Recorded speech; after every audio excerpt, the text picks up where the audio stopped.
Previously on the Spice of Dice Clockwork. David Stalment, and he's carrying a little briefcase. You open your briefcase. There is like teeth and saliva and a long wiry tongue. Fyranie, Hevlit. I didn't want to be here. He extremely hesitantly signs the contract. You shoot through the head of this creature, and it gives like one loud, lost like scream, and it just blows away, leaving behind just like a tiny green gemstone.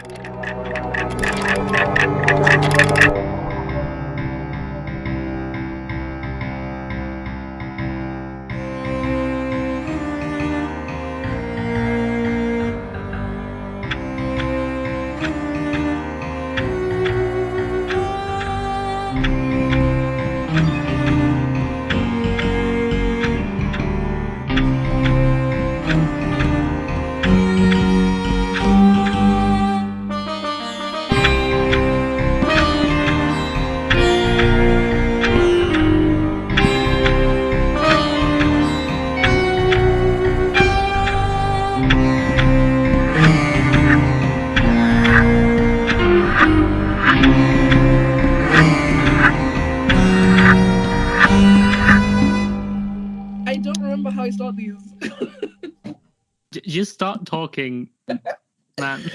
Okay, there's a stampede still going on, but the carcass of the moth creature you just defeated has dusted away, leaving only an emerald gem in its place. What do you do?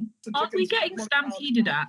It's not as packed anymore because they've done a couple laps around the place, and some of them have figured out that, like, oh yeah, there's a little exit tunnel that way, but you still are kind of having to dodge out the way of animals and creatures and such, but like it's not as hard anymore, so I'm not gonna make you roll nothing. No one's gonna die getting nutted by a goat. Is McFudgeon still around here? Oh, my man left. He's gone. He had his epiphany and walked off with the cows. So it's just you guys, some barn animals, and a gem. Do one of y'all, the magic folks, you want to inspect that gem? Is that an important part of this? Yeah, probably should.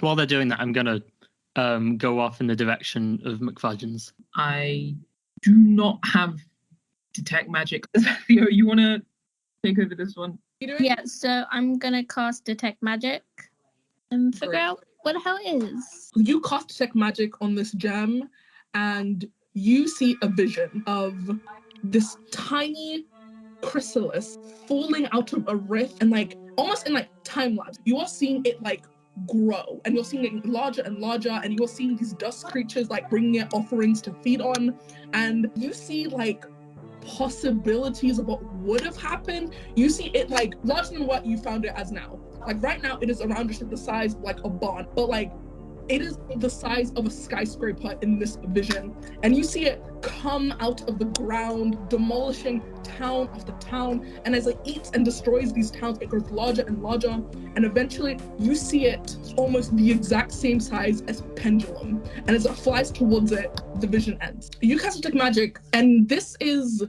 a form of magic you've never seen before. Like it's not classified in any of the like necrotic, fey. It's none of that. You can't classify it. It is alien. Like this is some shit you have not seen. Okay. Well, I relay that information back to the group. I'm like, that is some real fucked up shit. That's what could have happened. What do we do with it now? We've prevented it. Do we take the gem? Should we bring it back to Ali and Pendulum? Souvenir. Yes. Yeah, we take it. I don't know. Great. Azathio, do you want to keep it? I don't have any bags or pockets, so. Okay, I'll hold on to it then. I've got. Great. You pick up the gem. And like David, you fell out of the tornado like relatively quickly and on the ground, and like your briefcase hasn't gone back to its normal form. Its tongue is still kind of like it is still like roiling on the floor, and its teeth are still kind of like gaping. It's like just sitting there facing you. Yeah, I head over to David. Hey David, what the fuck is this? David's sort of like trying to approach it like it's a scared dog, but he's he also like is terrified that it's gonna like lash out and attack him. You're walking towards it, and it's like it's hissing. It's like it is like bearing its fangs at you. It is like just moving around. Like, do you want to roll something? Animal handling? Yeah, I'll try animal handling. See what happens. That's a 12. This is something you weird. bite your head off. No, I'm kidding. You're inching towards it, and this thing almost kind of like mirrors you. Like it starts like inching towards you as well, and like you're like almost like about to like pet it. But I imagine like right before you get to touch, you like flinch, and it like copies you. It like jumps back. Well, as much as a briefcase can jump, this thing doesn't have the most like mobility. Why did my brain just go? I trust that man about as far as a briefcase can jump. Yeah. Yeah, it is. I mean, go ahead and give me an insight check. That's a natural 1. This thing was sent to kill you. This is the thing that's going to get you in the end. You made a deal you don't quite remember with a random being, and this is the thing that's going to get you. Yeah. And on that note, we are going to cut to Zeke chasing after one Gregory McFudgeons. Gregory, wait, I imagine I've caught up with him because he was like walking off in a daze, and I'm so like I can like jog after him and probably catch him in the corridor. Goes, I take him aside. I imagine this is like these aren't like well formed. They're like sort of cavernous, right? So I imagine there's like an area I can take him aside where we can be out of the flow of cows and just talk. Hi. You're Gregory, right? The Gregory McFudgeons. Yeah. Hi. Yeah. Hi. I'm Zeke. I sort of shake his hand.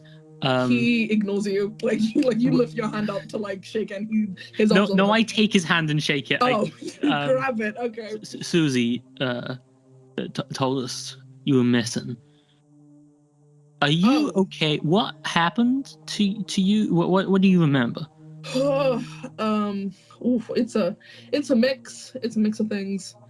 I can't exactly tell what was real or what was a dream, hallucination, or something. But from what I remember, I was on a walk, and then a gust of wind just kind of picked me up, and then I was just going supersonic away from the town, and then before I knew it, this wind had directed me towards a pit, and it pushed me down it, and then I was in a sack.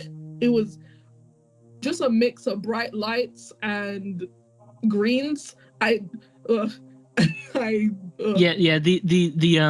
The thing that took you, the air elemental or gremlin or whatever it is exactly, they were the minions of whatever was down there, and we've taken care of that now. So you and your town and all of these, really just so many cows. They're still going, huh?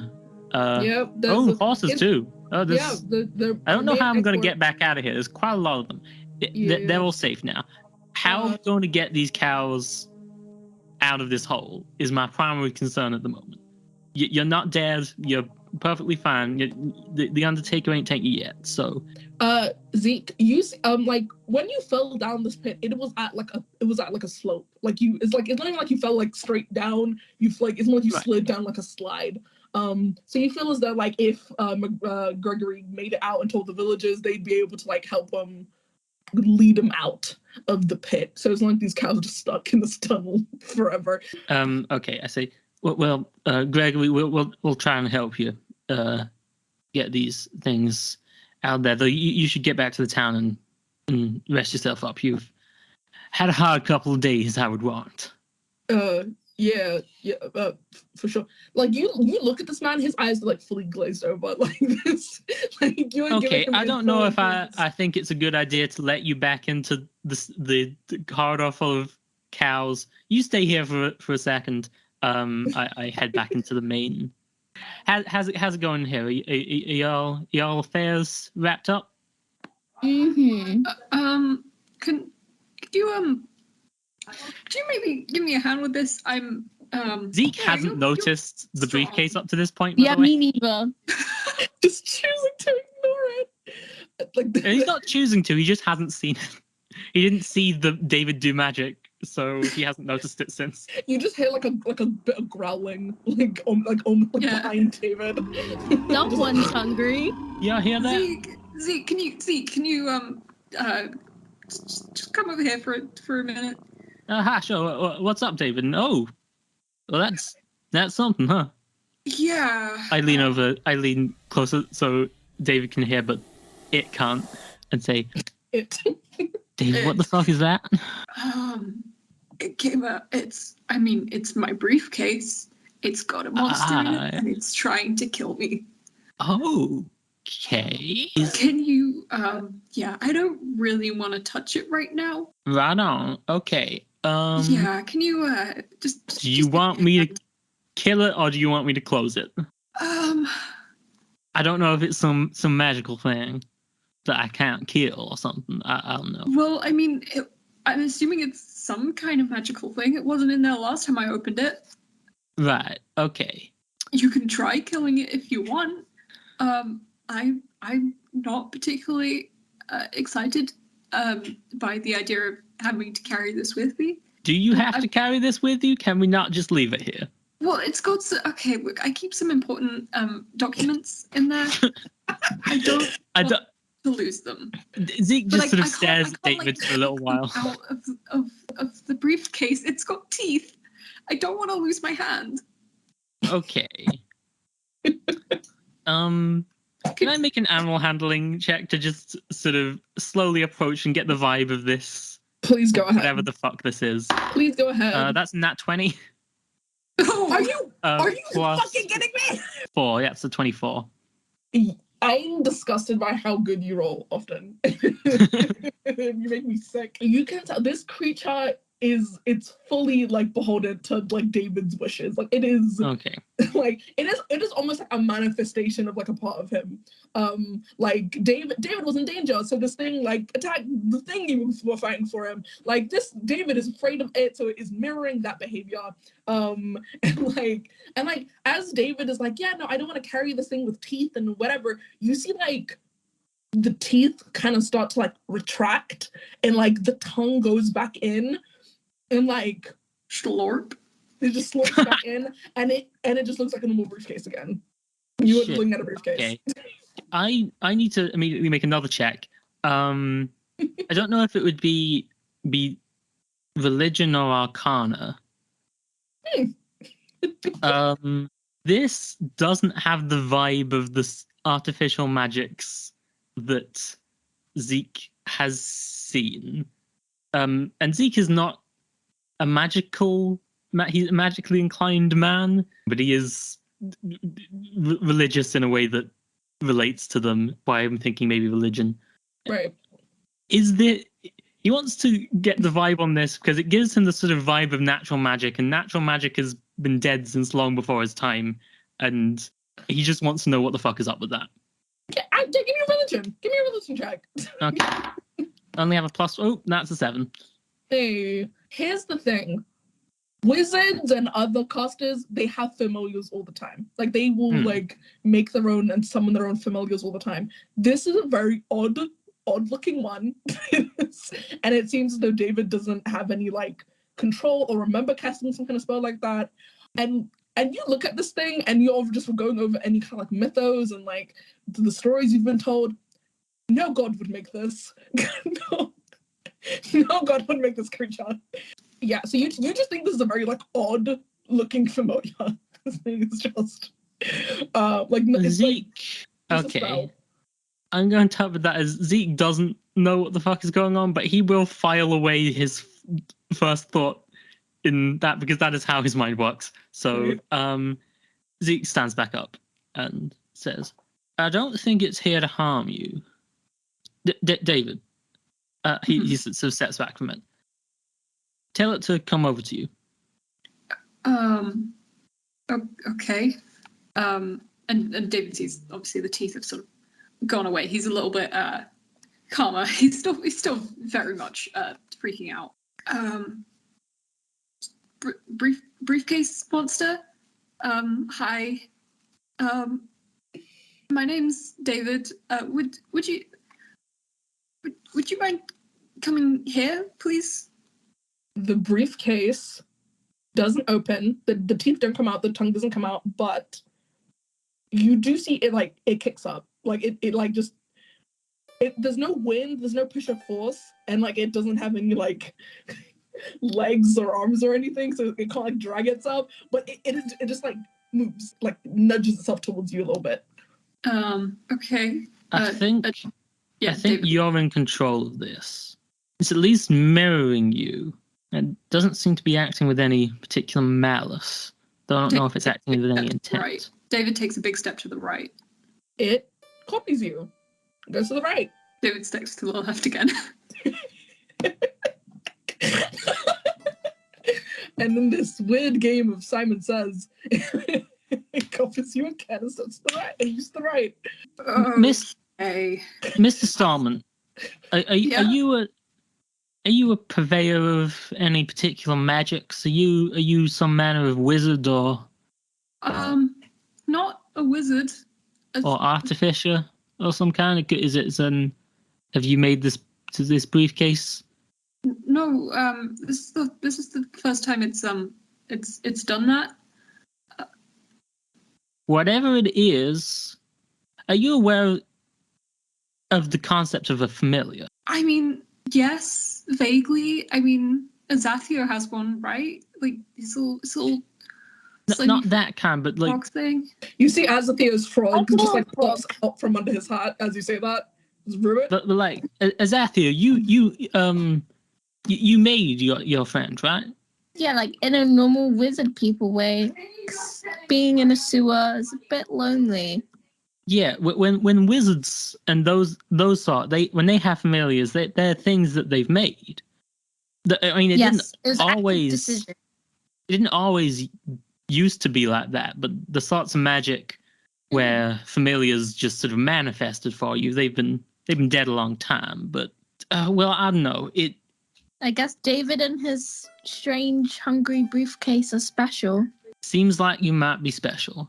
Zeke gets up from where he's been sort of kneeling, looking at this creature, and says, "Well, your magic is something you'll probably have to circle back around to.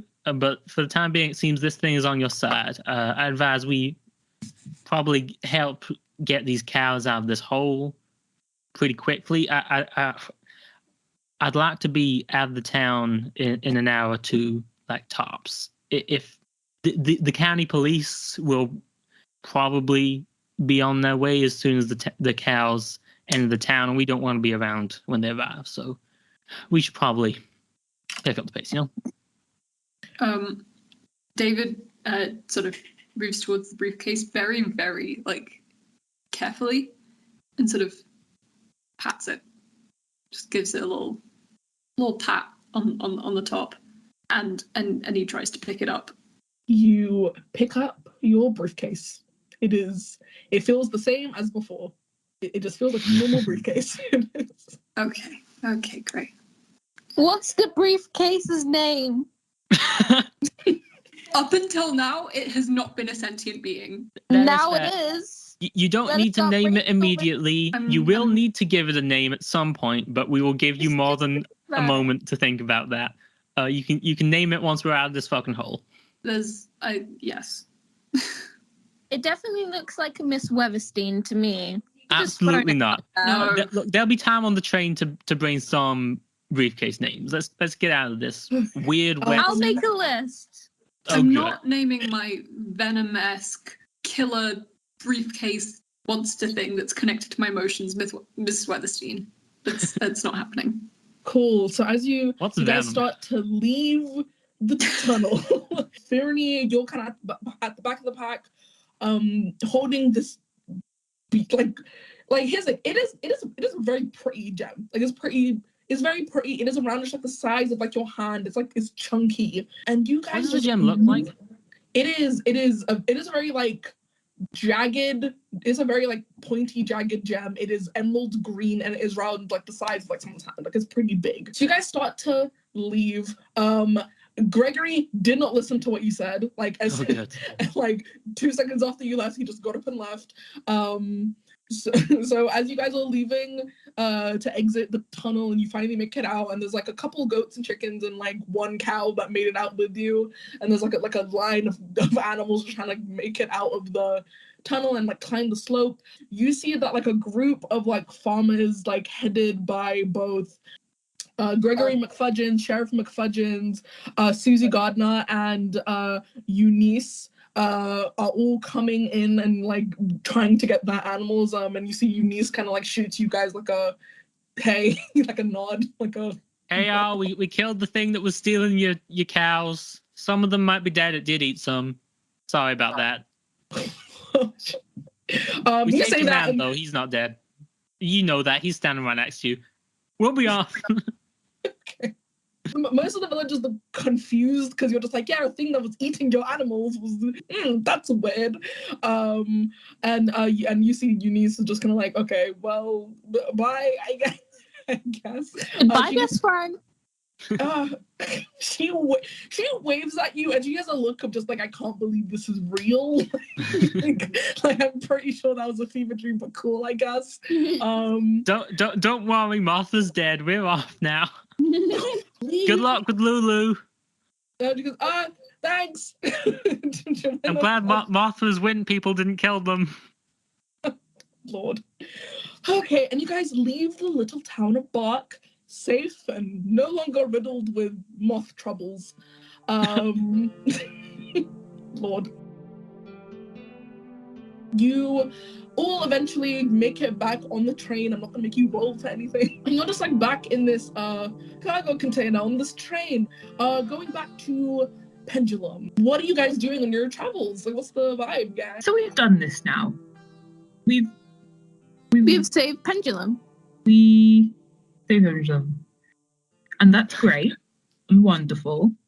How many more times are we going to have to do this? I mean, we got a year of it, right? It's a year before our good friend dies, and the new one manifests himself or makes himself known. They have to, it can't be like they're reincarnated because they'd have to already be. Does it like the power pass them? I don't know. Show up to work. Something like that. Yeah, but and once that happens, we'll be off, and then the flying magic people can punch them and what have you, and we can go on with our lives. I don't want to do this again.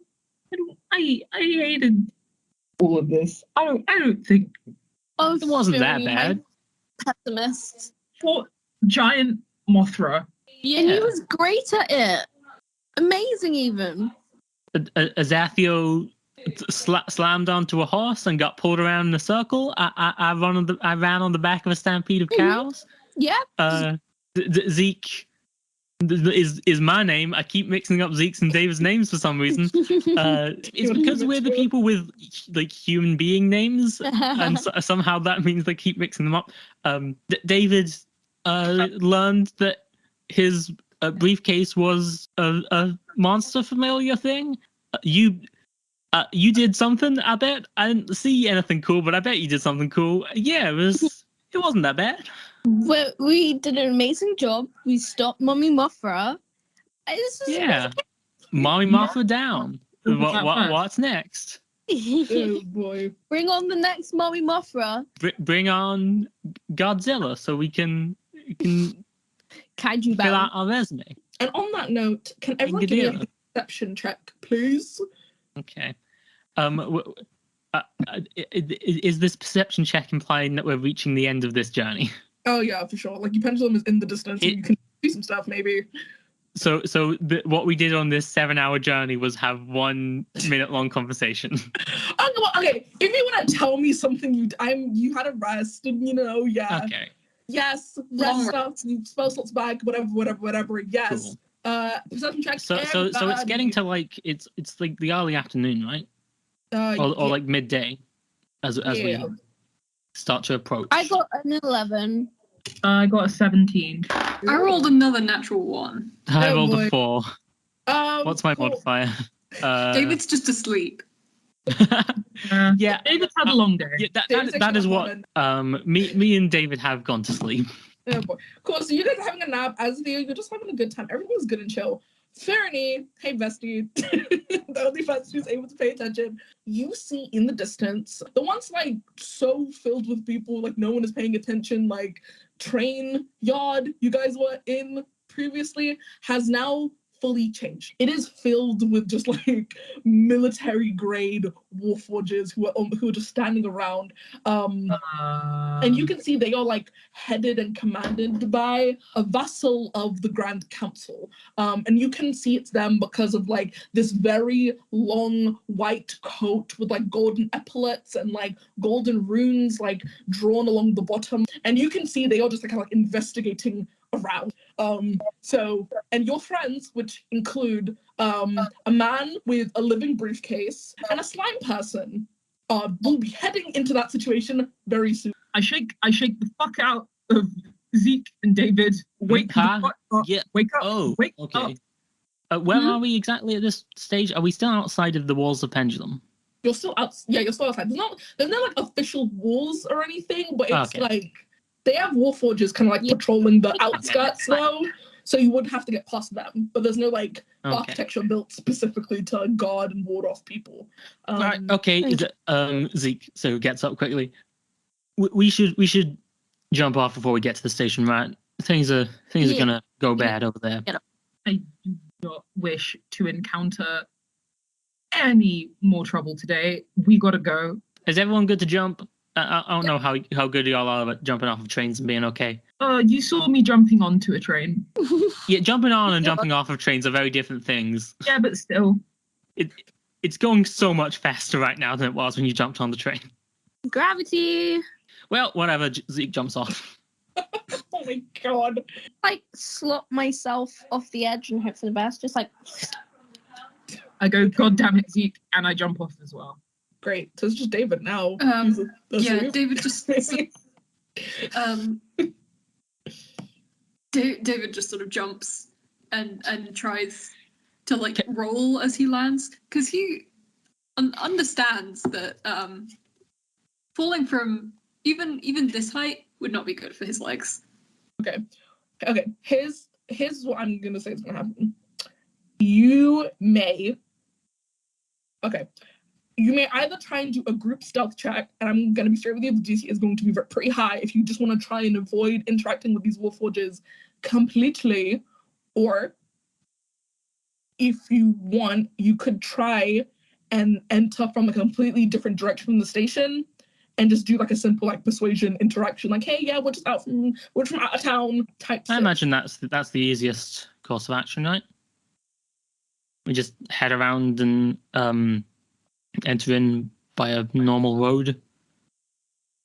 Yeah, probably. Yeah, that seems like the best thing to do. We do that. You walk for like, I would say like 20 minutes, just trying to like go from a different trajectory from the station.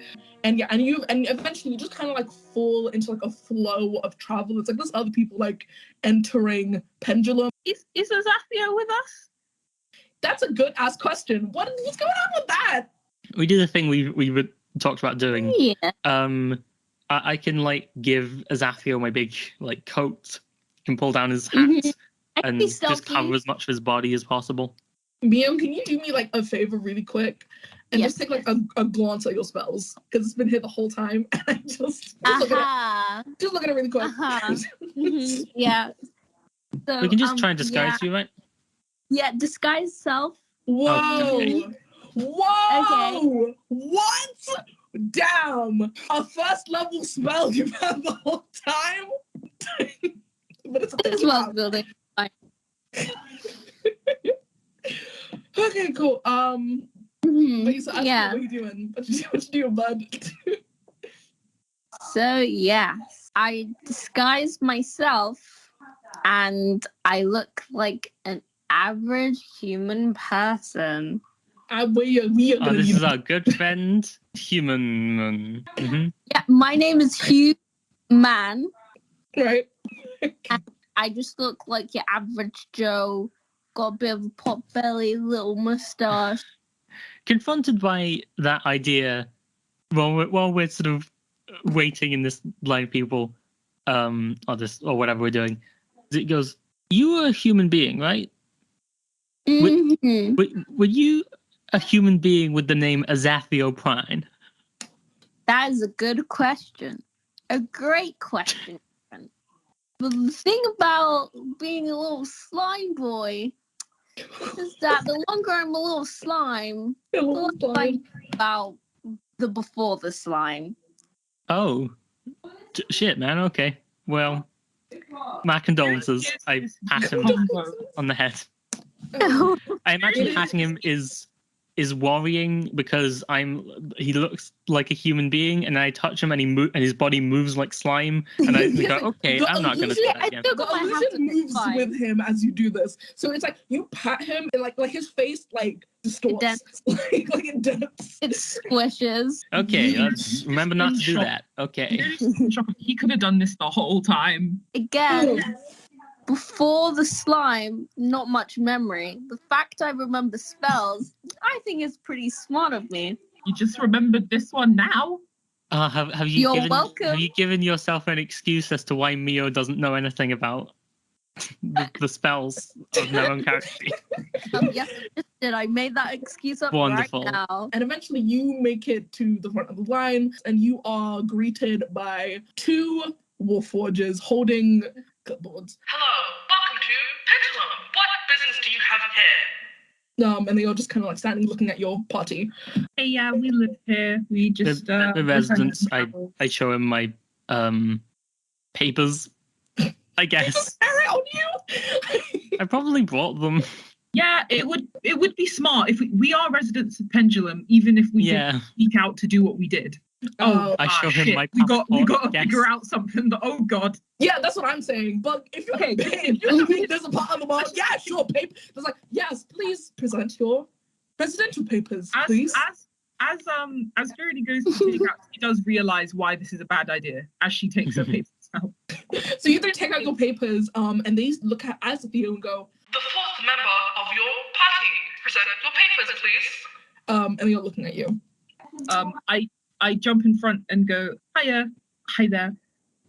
We discovered this poor fellow on our journeys. He wasn't doing so well when we found him. We wish to take him in for treatment within Pendulum. We can take full responsibility for anything. I'm in so much pain. Okay. I'm gonna need a performance check from Azathio, and I'm gonna need a persuasion check from Fyranie. Okay. Would now be a good time for bardic inspiration? I rolled a nat 20. Oh Never my mind. god! Never mind. Well, at this point, it doesn't even matter. But Fyranie, what did your persuasion get? I rolled 18. Okay, great. I look sick as fuck. You You look rolled so a nat 20 for your. I am in pain. You know what it is? I'm imagining it's like the physical acting is what gets it. Like your sliminess makes it look like your bones are like dislocated. Like Yeah, you're I just not look looking ill. good. I look beat the fuck up. Yeah, so these like you see for a second these like robots kind of like look you over, like scan you almost, and they go, Immediate medical attention needed. Please enter quickly. We estimate your friend will die within 3 hours. Thank you so much. That morbid information. Let's go. all 4 of you to kind of like run I into know. Pendulum, Yes. and past these fucking walls.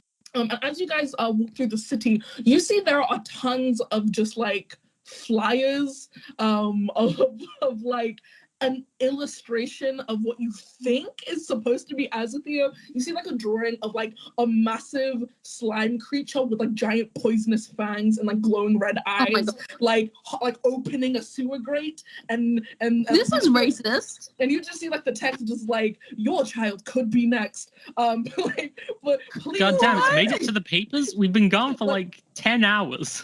please. This slime propaganda. And you just see like at the bottom, it's like, please, any sightings, please report to your local policeman, or like write a letter to the Grand Council, blah blah blah blah, blah. Like just like be on the lookout for this thing.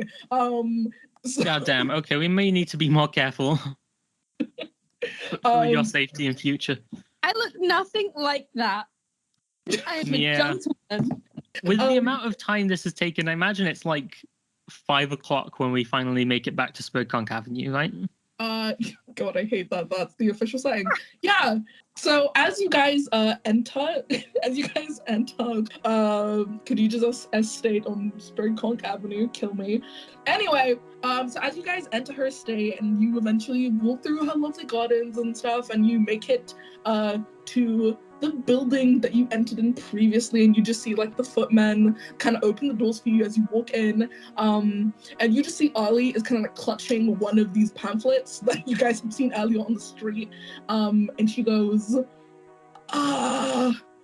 it's been one day. It's How been the new Saka was this fast, I do not know. It's been one day, and one of you guys is a felon? I go, hey, Ali, to be fair, when your head boss selected people for this thing that you are making us do, you did pick a creature not of this earth. And I don't I'm pretty sure Azathio isn't an alien. Wait, sorry, what? Okay. I'm very much of this earth, but look, very much not so. She did select someone who would become a liability as soon as any living being saw them. Yeah. You say felon? Let's say felon. More of literally, they were just seen in a street. Yeah, once. right. But like now, and like she like reads the pamphlet of reportedly to we have seen eating 2 children. I would never eat a child. Genuinely just walk down the street. Hey, look, Ali. We killed Mothra. Cool. We have the cool emerald thing. We killed Mothra. We've done that. Everyone is none the wiser on the actual event. All they know is that there is a slime individual around. This operation hasn't been blown once. And as you can see, Azathio can now hide. Sort of, kind of, in a way. They did. They have remembered a spell from their pre-slam days that will help them. This is our new friend, Human. What? So I know several human phrases. Wow. Please understand, I'm not mad. I'm sure Khadija would be very pleased. I'm like her PR manager, and that kind of extends to you guys now, kind of. So I need to figure out how to squash these rumors. Well, your thing was successful. That's great. Do you want the emerald? Can you do something with the emerald? There's a thing you have to do. Follow me really quick. And she takes you up these stairs. And like now that you've kind of like agreed to like work for them and stuff, like no longer it is just like the scenic route of just all these random news clippings or whatever. Like you're actively going through like different like living areas, and eventually you make it to like the floor below the floor with like the radio that you talked to Khadija with. And like as you enter this room, it is both very bright and very dim. Like you can see like almost half of the room is just like stained glass. It is like this beautiful colored stained glass windows, and the rest is very just normal glass. You enter this room, it is like just a mix of like schematics and like little gadgets, and you just like hear a little like shuffling, like a little like running across the room. And Ali kind of like goes, so who has the gem? I hold it out. You can kind of just like place it on the floor in the center of the room. I go, okay. You place it on the floor, and the floor's very messy. Like when I say there's like tons of blueprints and schematics, it is everywhere. Like it is so hard to walk around without accidentally stepping on something. And you kind of place it in the center of the room, and as you kind of like step back from it, you just see from the shadows a tiny little mockingbird, but like a mechanical version of one. Like it's not like camouflage like the crows from before. It is fully made of metal, and like you can just fully see like the gears like turning in its chest, and it sees you, and it grabs the gem with its talons, and you just see it kind of like flies up to one of the windows, and you just see it kind of like pecks out one of the like pieces of plain glass, and it replaces it with the gem, and it like perfectly fits. And it does that, and you realize all the pieces of like stained like colored glass in this room are like all from previous like monsters and things could you just fought in the past, and it is fully taking up like half of the room. Like it is very colorful as you enter this place. And Ollie goes, well, I mean, there's more things we could do here, but I need to show you some stuff. We can do something for it later. But she walks out. We follow her. Yeah, I don't know. Yeah. I don't want to do this Arcana or whatever, but that's fine. I'm too scared to do anything right now. Well, you follow Ollie, and she takes you to like just like another floor down that you kind of walked through, but you didn't pay much mind. And Ollie goes, yeah, I kind of said it before, but like the world is kind of ending, so I didn't really get time to reiterate it. Khadijah's calls are few and random, so we need you to be as close as possible. And like this floor, it is like almost kind of like a dorm. Like you just see there's like a living room and a kitchen and all these like separate other rooms. And she goes, we need you to move in as quickly as possible. Is there not any pattern to the arrival of the creatures? I mean, they don't. The most I can give you is they don't come within a week of each other. Yeah, so please get your affairs in order. We can get you a moving company if you have a ton of stuff. Hey, how about, excuse me, sorry, you want us to live here for the next year? Dude, I live with my partner. How am I supposed to explain that I'm moving out for a year? I mean, just say it's for what? Just say it's as long as you cut out the whole saving the world, sorceress in another dimension bit, you can be relatively truthful. You know, you're moving out for work. It's a dormitory situation. It will last a year. I will stay in contact. They're not gonna be. Look, I've had experiences in my life. They're not going to.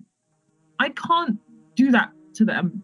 Obviously, you can call your family, you can write letters, you can keep in contact in any way you want to, but it would be best if your like physical body was like here. Dude, look, I've done everything you've asked. We went, defeated Mothra, we saved these people, and I've agreed to do this year-long thing, but this is a lot. I know why you need us here. And I guess I'm on board with this entire thing now. But living here is just, that's a lot to ask. As long as we're here, we can, and we have some manner of contact with her, it should be all right, right? She doesn't need to be here. Give me a persuasion check, please. Zeke or me? I would say Zeke gives you the help action. Give a help action, yeah. Yeah. Okay. First roll's a dirty 20. Ooh. Okay, so you see Ollie just kind of like ruminate, like thinks about it for like a second, and after like a couple seconds of just like silence, they go, and the rest of you would want to stay here, right? I'll be here at least. I mean, I live in the slums. Azathio lives in the sewers. I don't know about David. We don't have much reason to. I don't really live anywhere. Oh Jesus! Okay. Well, we are all, I imagine, fucking jazzed to move in here. So we'll be here. Yes, I am. What did you say? Sorry. Fucking jazzed. Yes, I am that. Okay. You don't have to live here, I guess. Although it would be nice if you did stop by just to check up, because it could happen during the day, but you don't necessarily have to sleep here, is what I'm saying. Look, I'd be here at all other times. I will do the work, whatever you ask. It's just I cannot. Moving out is just not something that I can't lie to them. Well, okay. Do y'all not have, like, you're upmarket, you're half Luden. Do you not have those what do you call them? Zeke is sort of miming a hand radio. Yeah, I mean, I guess. And June points like, how far away would you say you live from here? 15, maybe 20 minutes. If I run, I can run here if you ever need me to. Okay. Although this place is way safer and a lot more convenient, If you wish to stay with your partners and your home, you may. That's fine. I thank you so much. She breathes a sigh of relief. Okay. Also, you all did a very good job retrieving the gem and finding the monster. You deserve a reward. And she kind of like goes, and like she's wearing like a very nice like suit, like she's very like smartly dressed, and she kind of like goes into like one of her pockets and she takes out just like 4 pouches, and she kind of like throws them to each of you, and she goes, yeah, so this is 100 gold, seems pretty good for this job. Is that good? Our characters have more context for what that means than we do. It's pretty, I'd say it's pretty good. I haven't fully decided how much everything is worth, but I'm just gonna, it's good. It's equivalent to the job you did. Well, good job, everyone. Please give me the address, or just if you need a moving company to come get your stuff, so you can move in, minus Fyranie, but if you do need anything, we can probably provide it. Welcome aboard, you guys. And she walks off. I'm gonna say you guys are in like a bit of downtime. Like in the next like couple weeks, cool. You guys are chill. Like, what are you guys doing in like the meantime before your next mish happens? Fyranie goes, well, it was wonderful meeting you guys. I know you guys are okay, I guess. Yeah, I mean, see you next time the world's end, and we'll send a crow or something. Fyranie, like, heads home. Well, okay, I was gonna do like a little thing with everybody, but I feel like we should start with Fyranie. What is Fyranie like thinking as she's running off to her house? She's thinking shit. I gotta come up with a lie. As you run home and you open the door, you just kind of see in the living room your partners, Caden and Marshall. You see Caden, who's aroundish 25, of elven ancestry. He is like his leg is shaking, and he's kind of like, she could be missing. We should probably report it, right? And you see Marshall, who's a bit older than him, around just like 27, tiefling, and he goes, I mean, what did you just? We should like freak out, right? And like you're just entering the scene, and they are like just in a panic of your disappearance. I go, hey guys. She's kind of like looking at the floor with like hands behind her back. You see Caden like drops whatever he was holding and runs to like hug you, and Marshall's like crosses his arms and goes, What happened? Are you okay? I'm angry. I understand. I get it. Look. I'm sorry. I know. I said I wouldn't do this again. I'm sorry. Just give me a second. Okay, I need to breathe. And she kind of just like, everything that she's done in like the past however many hours just kind of catches up with her. She kind of just slumps over a bit.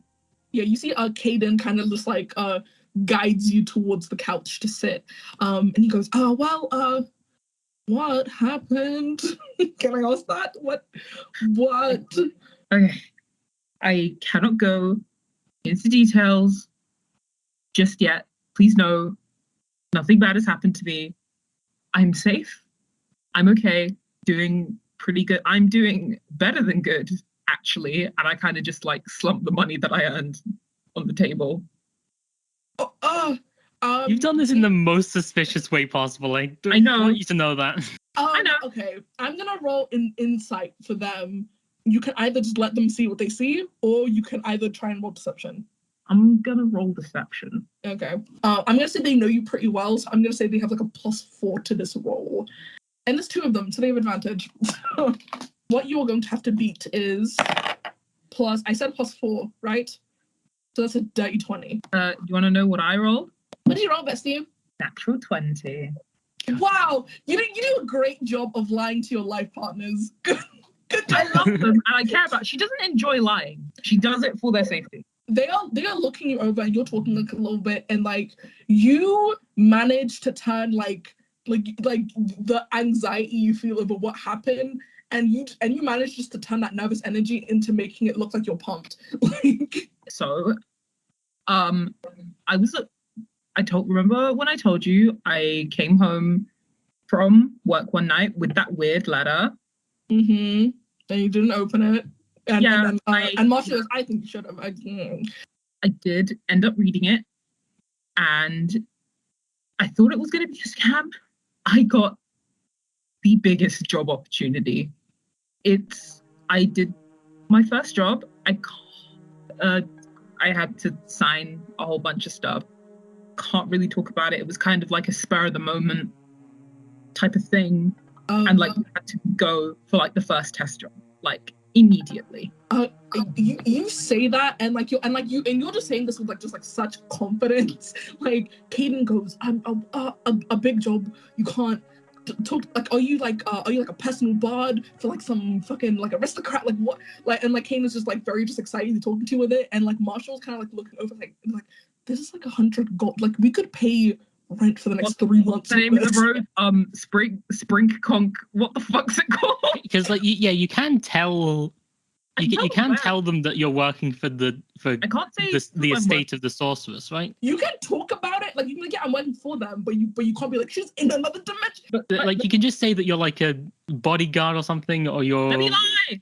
Something like that. Yeah. You just have to talk about Khadija as if she's fine. Yes. Let me do my lies. I don't want to go into details. That's not how my lies. Wait, so do you tell them what avenue it's like? I go, you know those, what's the name of the fuck? Spring Conk. What the fuck? Spring Conk Avenue. You know the big shots down Spring Conk Avenue? It's them. It's one of them. Like both. Okay, Marshall just drops the fucking 100 gold on like your coffee table, and they both look up at you, and Ken goes, "Are you?" And like he kind of goes, "Are you working for the fucking Sorcerer Supreme? Are you?" Yeah. And like you see Caden, like Caden is just kind of just like so like he just like starts like punching the air. He was like, "Oh, that's so fucking cool! Oh my god, you're gonna be rich! Oh, I'm so happy! Wow! I feel stupid being anxious. Wow, that's crazy! Wow, I need to say it. That's whoa, wow. And like Marshall, who's like kind of like had his arms crossed the whole time, kind of like chills out body language wise and goes, "That's amazing. Like, congrats. Wow. How's it feel, Miss Big Shot?" It's good work. I'm working with good people. And now I've got time off for a couple of days, maybe a week, maybe longer. It's until they call me back. But I'm working pretty well, as free as I can be for about the next year. Like these, like Caden and Marshall are like just so relieved. You can tell like they have this like weight on them, and it is just gone. They are like, "Whoo!" Like everything's good now. And you see Marshall goes, "Well, good, great. Please leave a message or like a heads up next time before you leave." I mean, like there's a lot. I don't know if you knew this. Apparently, there's like a monster that lives in the sewers now. Like, damn, that's kind of crazy. I'm like, what? Seriously? Yeah, I mean, like, we just got like a bunch of like flyers about this like baby eating slime monster thing. Sorry, Faisa, it wasn't even like in the newspaper. Someone just like made flyers in like 10 hours tops. Like it's almost like wanted, like be aware, like propaganda. Like put like there's like another drawing of like this ultra monstrous version of like Azathio like grabbing someone through a toilet. It is like. I have to stifle my laughter looking at it. Damn, bro, that's crazy. I'm sure it can't be. I'm sure it can't be that. Okay. And you see Katie goes, I hope the Grand Council finds whatever this is. Cool. So you're just talking to your partners, you're having a good time, but also with this hole in your stomach forming as you're just lying. And on that note, we're gonna cut to Azathio. What you doing? You have multiple weeks. Like, what is Azathio's deal after, you now have a home to live that isn't a sewer? Yeah. What is Azathio's deal? So he set up like a lab, which he was promised. So he's got actual professional equipment, and he's just like, it's not that he doesn't know how to work with proper equipment. It's just that he's never done it before. Oh boy. So he's like, this is easier and faster once I realize what these things actually do. And he's going away at the chemicals and stuff. Probably. He's going away at the chemicals. Mm-hmm. What does that mean? That's a phrase people use. Has he just set it up in his dormitory? Anyway, Lab. He was promised a whole lab. Oh, okay. Like, does Azathio want to like sleep in a bed? Because it is. I think Ollie would have been like, we can just like turn your room into like a personal lab. If that's a, do you sleep? Like I do not sleep. I'm made of slime. Okay. Great. And you just see like two like the buff Arakokras that were guarding outside. They just like fully take the bed out of your room and just start like swapping it with like lab equipment. And your room is just turned into this like fucking like mega lab. It is like a very big room. It just fits like a ton of like equipment. And I imagine you have like a nice little aquarium for your familiar. Like he's just vibing over the next couple. You know the little fucking thing with the glass boxes. Like is it terranium or something like that? Rock to chill out in. Who cares? I don't. Anyway. A terrarium? So, I don't know if they're still putting stuff in the room, but he's like mixing chemicals and things. He's not really explaining to anyone what he's just so focused in the work. Probably people have walked in, like seeing him like chop off his own finger to use for an experiment with like, it does hurt, by the way. Like he feels. I imagine like you're doing this once everybody has left, but like one Arakokra like forgot, like, oh fuck, I forgot my wallet. Let me go back and get it. And he just opens the door and sees you just chopping off a finger, and he goes, okay, I don't need it, and just closes the door back up. Add one Arakokra's wallet to your inventory. He's probably not really spoken to anyone a lot just because he's back in his zone now. Right. So you'll just full hum it. And I imagine after like a week or something, like Ollie's like kind of talking to you to be like, so I just hope you know, this idea of a thing living in people's sewers scares them a lot. I don't know if you know that or not. Pass me that flask. Yeah, well, like I just hope when you go around, please be in your disguised form, please. Oh yeah, of course. I'm keeping the hat though. Hat's cool.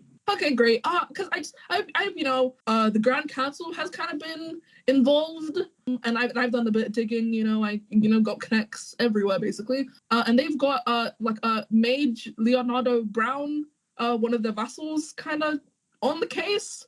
Oh. So be stealthy, please. So stealthy. You don't have to worry about anything. That was just a little fluke. I'm fine. It's okay. Great, yeah, because if people found out that the one and only sorceress was harboring a sewer monster, I'm not a sewer monster. They just, to just put something out in the media to be like, it's a hoax. Yeah, I know. I'm gonna go back to my job. Yeah. 1 minute, I gotta chop my toe off. I'll be back right in a sec. And Ollie walks away. He's just like, I'm gonna leave before I see that. After Azathio, we're gonna cut to Zeke. What are you doing in your downtime, my man?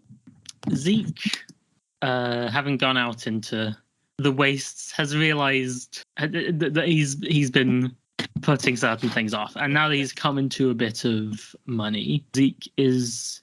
Well, I was gonna try and work out if I could work out something with the chains, but finding out that he has a week window, he's just going to like hire a horse and ride out in the direction of Beholder County.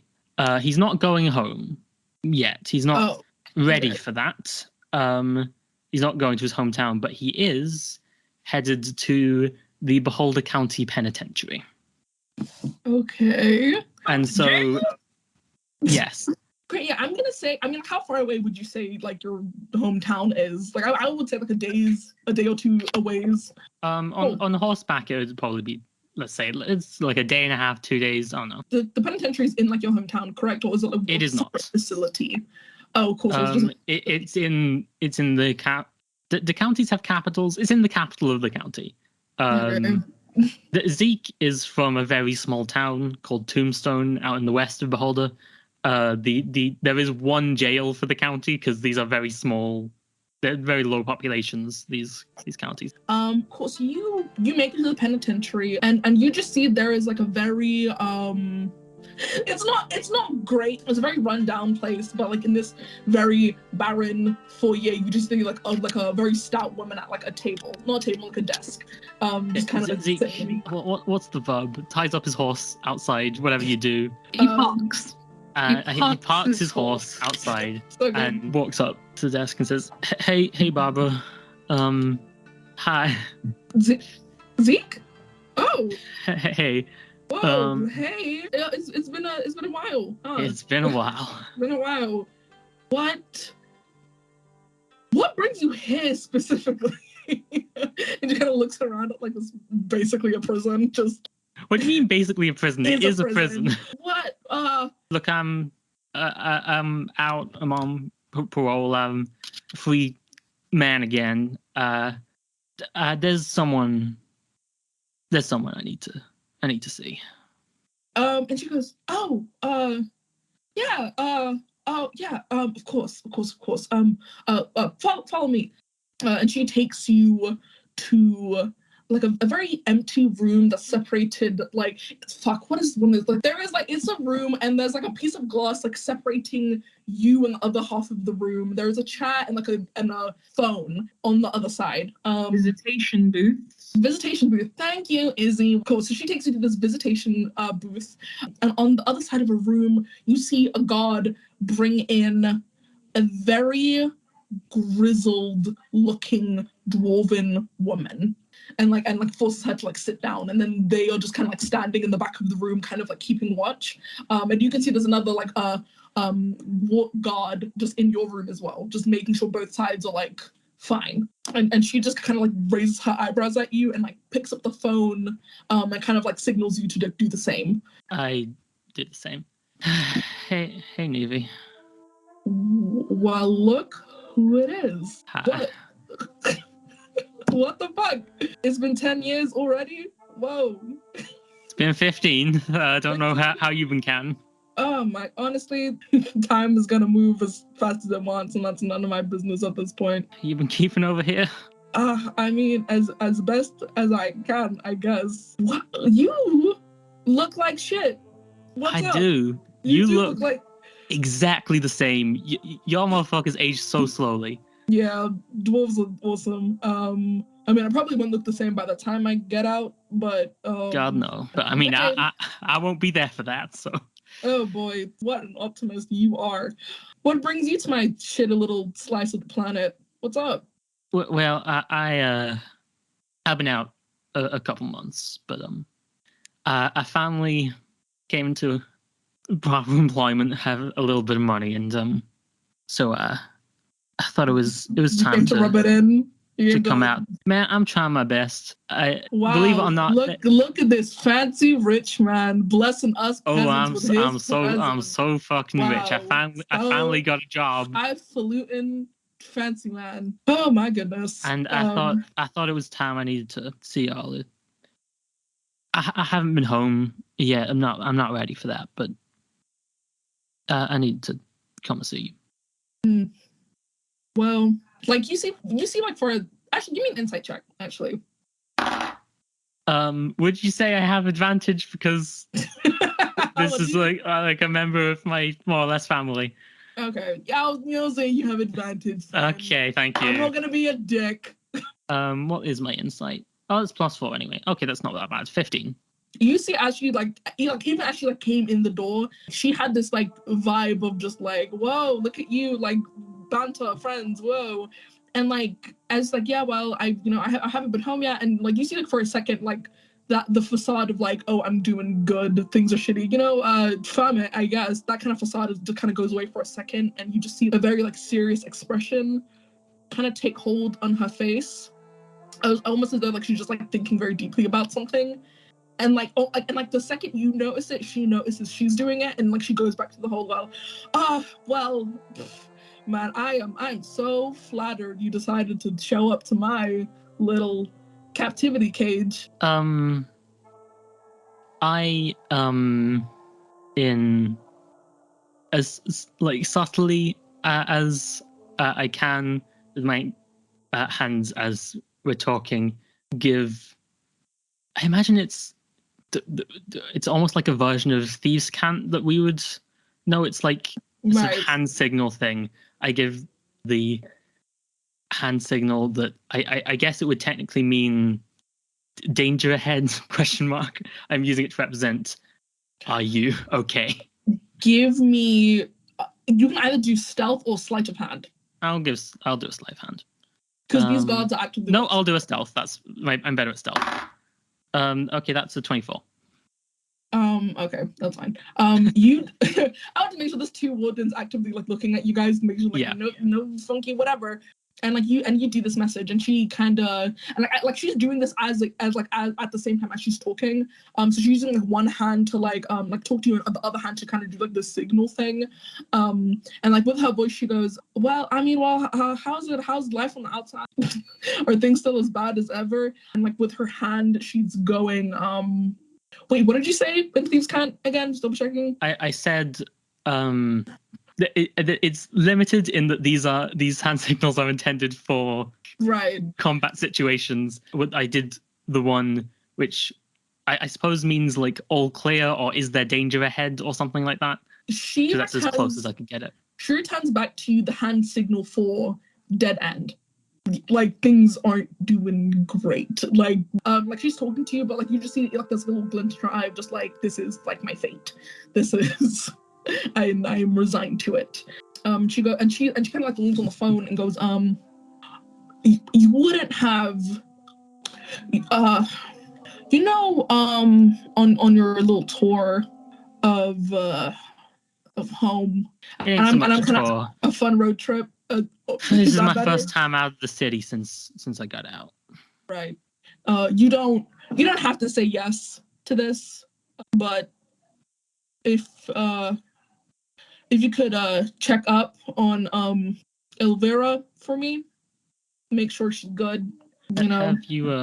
Haven't you seen her? Hasn't she? After I was imprisoned, I told her to move on. I'm gonna be here for a while, and it's not right of me to force her to put her life on hold for me. But if you wanted to be a pal, and honestly, if you can do it stealthily, I'd appreciate it. Just make sure she's good. Make sure she's not like, Well, I'm not gonna stalk her, Neely. I'm not. That's not what I'm asking. Just make sure she's fine. Just I'll check in. Please. I'll check in. Thank you. And you finish up your chat, and as like the gods like kind of like start to take her away, she kind of just shoots you like one last look, and give me like one final insight check, flat. Okay. And while we're exchanging these looks, we are still talking. There aren't like pregnant pauses in this. I'm saying, yeah, it's fucking wild out here. They like fully invented electricity while I was in prison. It's fucking insane. Everything is like radios and shit now. How the fuck I'm supposed to do this? I do not know. That's nat 20. Are you fucking kidding me? So plus insight, that's a 24. Okay, so cool and so good. Okay, fuck me. Damn it. Okay. Yeah, and as you're talking, and like as she starts to get like pushed away and like back into like down the hall where she will probably go back to her cell, she gives you like one final look, and like you're piecing this together with the information you got earlier, like the hand signal of like dead end. She's resigned to her fate. She gives you like one final look of just like it is filled with like determination, and like it's a look of just like, the thing I told you to do out loud, there's more to it. Yeah. So they're like just like, hey, check more Elver, there's something more to that than what she asked. I out loud. I am giving her a slight wave goodbye, and as in just the slightest hand motion, I sort of bring the open hand into a fist in the signal for hold. Hold as in, well, she can read into that what she will. You do the hand signal for hold, and you see she like not like fighting against the gods, but she's like before it's like she was like they were like walking her. It's like now she's like fully using her weight to like stay still, and they are just kind of like pushing her, and she's like buying extra seconds of time and just like looking at you. I shake my head, and there's nothing more I can do in this space, so I get up and watch it go. It's good to see your face, Neve.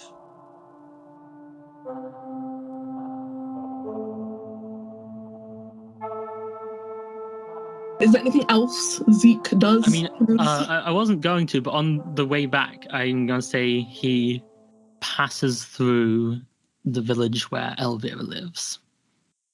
You walk through the town, and you see Elvira, and like she's like in her like little shop, and you just remember in your time of like this very like nostalgic area, and you remember like Neve would spend like a lot of her time in Elvira's like shop, like, and it is not just like a shop, it's like the bottom half of it is a shop, but like she lives in the attic of it, like it is both like her house and her place of business.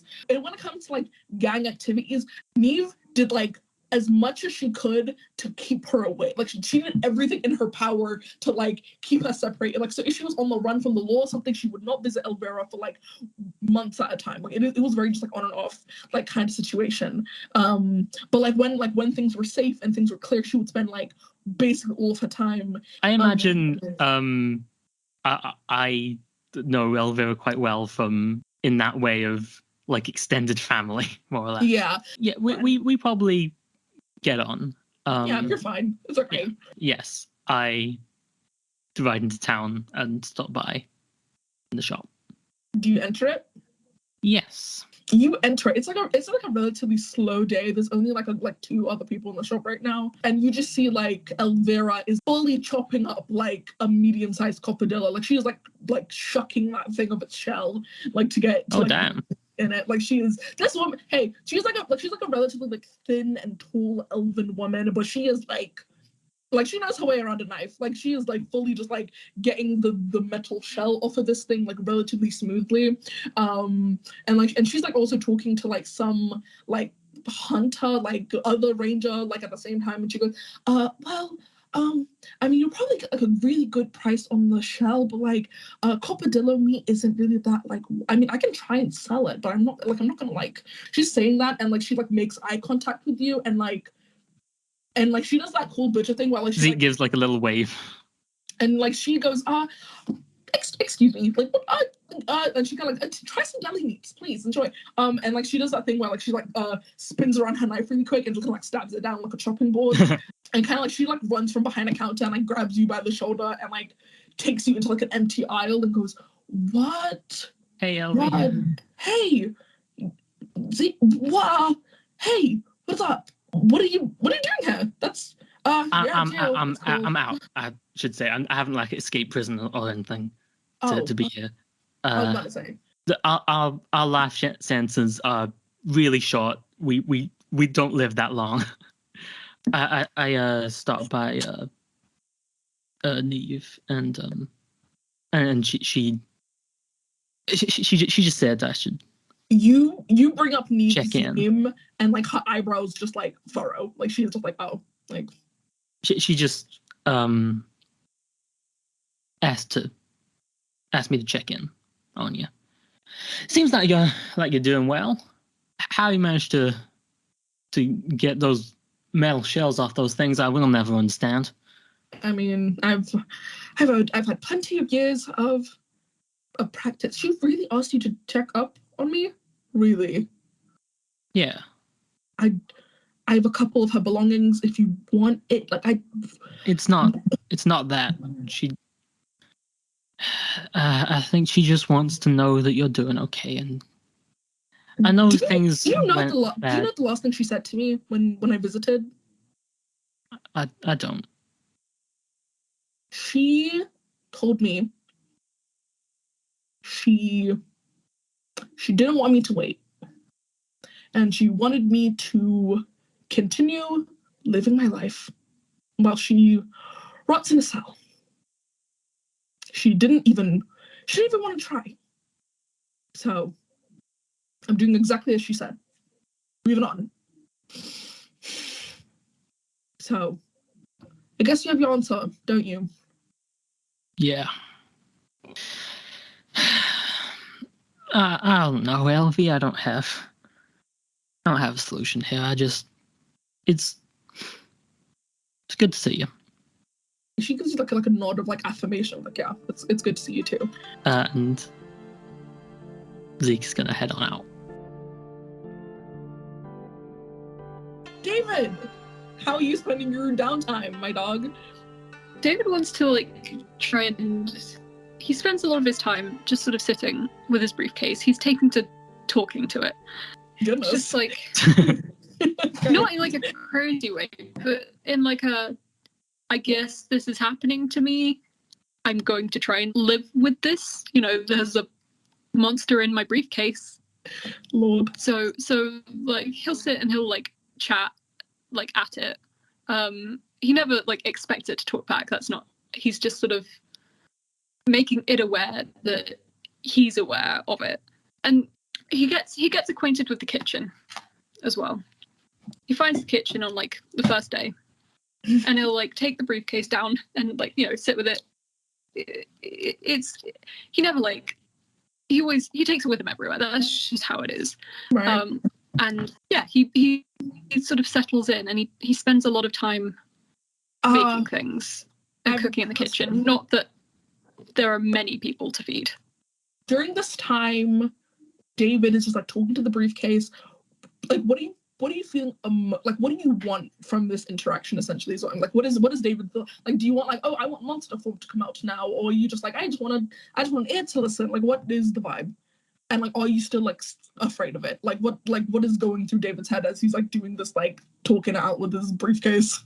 When David is talking to his briefcase, he's always a little bit nervous that it's going to just come out, because he doesn't really know how to deal with it like when it does. Clearly it had like something to do with like it mimics him and it wants to interact with him, but he's scared that if he does something to like bring it out, then he won't be able to put it back in.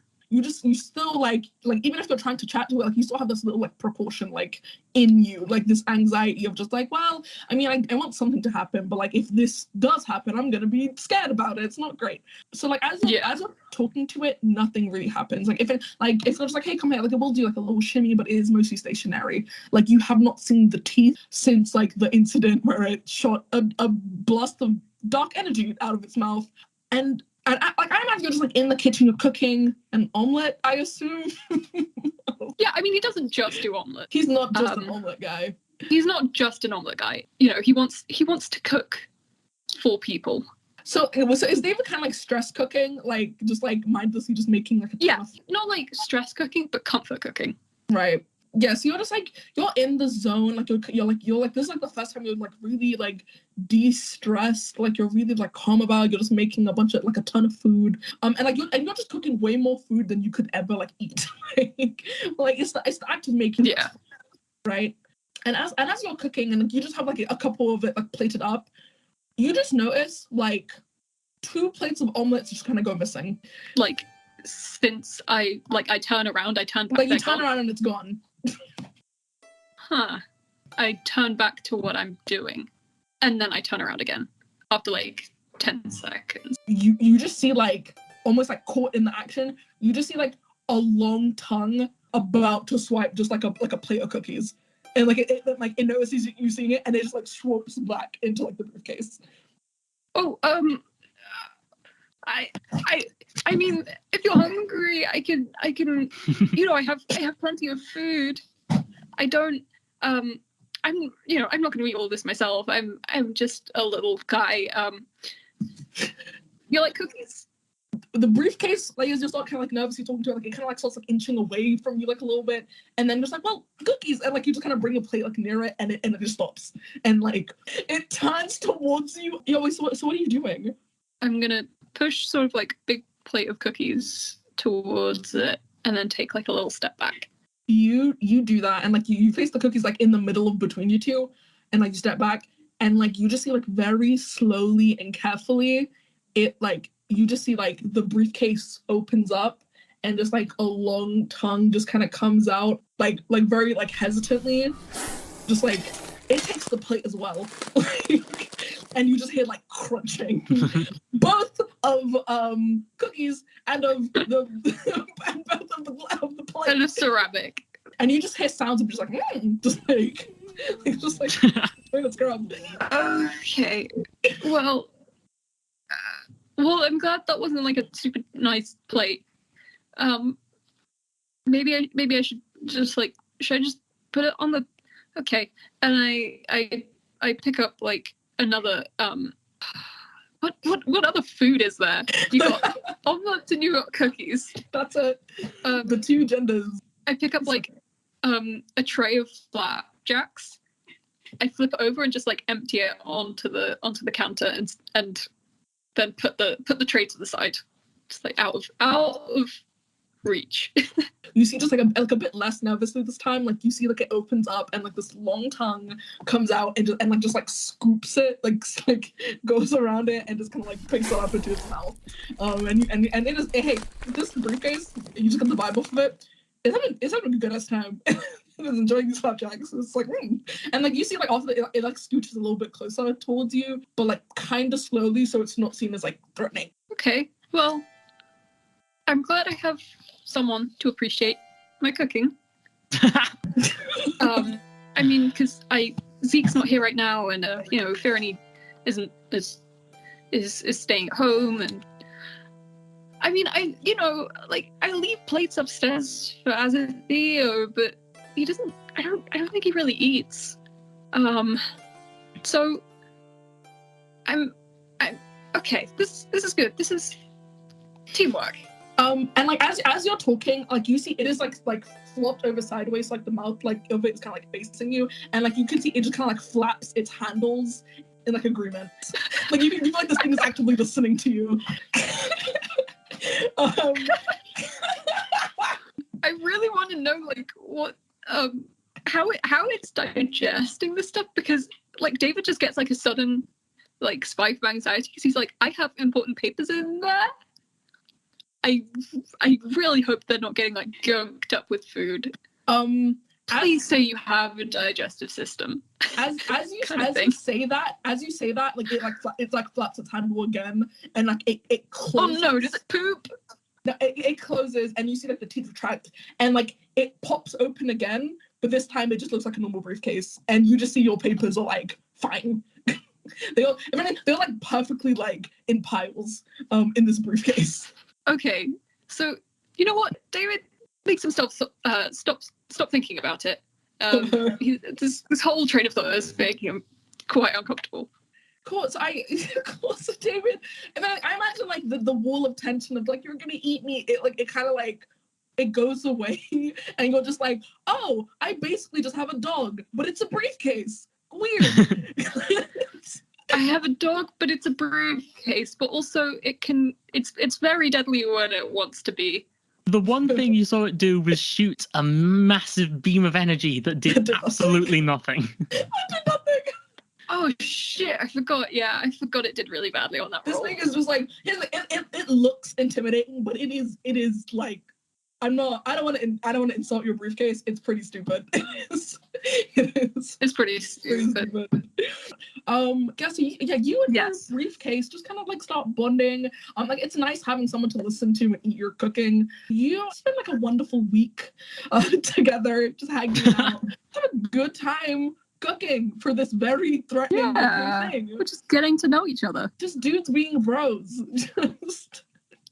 I imagine towards the end of the week, once Zeke's back, it's like 11 p.m. He's down in the kitchen making something, and David comes in with his cool briefcase. Like honestly, at this point, like David, you don't even have to carry it anymore. Like it's like doing cartwheels to follow you. It's like just like rolling on its own.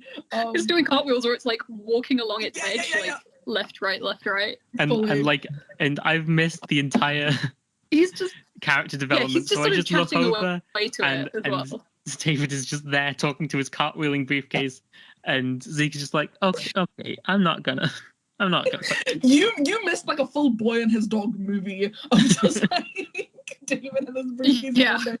Cool. So you guys, you all chill out after your break of your fucking harrowing adventure. Not sure when the call of Khadija Cogsworth would come again. But in the meantime, you're just chilling out. And I am very happy to tell you all level up. Yay! Fuck yeah! Up, baby. Sweet. I'm pretty sure I get multi-attack at this level, which... You do? Fuck. Yeah. I mean, that's what happens when you start at level 4. Hey guys, so cool and so good. I don't know. Okay. You each spend your week like very differently, and after like your guaranteed week of like nothing will happen, you still wait for the call, and like a good like month and a half kind of pass. So you were all just like hanging out in your rooms. I imagine Fyranie comes over just to see what's up every once in a while, just to check in with everybody. And like you're like part of the tower. You have like a window, like you have like a view of the skyline of Pendulum. Like it's very pretty. And like you're like who are you chilling out next to the window, just kind of looking at the sky, vibing out. He probably spends a lot of time like leaning against the window, looking out across the wastes wistfully. Great. Cool. So so you're just like leaning out, like looking over the pendulum and the wastes. And you just see a limousine, like a very like fancy looking like automobile, just kind of like shows up in front of what did I call it? Crink Spring Conk Avenue. That's the name that we're sticking with. Like a very fancy car just kind of shows up in front of like the gates of Khadija's estate. And you just kind of see like stepping out of the car like a very like handsome man. He's aroundish in like his 30s. He's like kind of unkempt, but still kind of has that like British charm about him. And he is wearing a long white coat with golden epaulets and runes. And it is like the exact same description of like what Fyranie had saw when she saw like the Warforges and the vassal of the Grand Council like investigating about Azathio's whereabouts at the station. And you just see he gets out of the car and just kind of like looks up at the building, and he's like surveying the area. Like he has like a assistant kind of carrying like a bag next to him in like a very similar uniform, and they are looking around this estate, kind of looking around. And Zeke, this man makes very poignant eye contact with you. Hey Aza, I think we might have company.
I have a couple like puppet politicians right now working on that, but don't worry. What? What? Oh okay. no, I'm not anything involved in the government. I just have puppet politicians to do my bidding. I didn't realize what I was saying until it came out, but it has already happened, and I'm going to commit.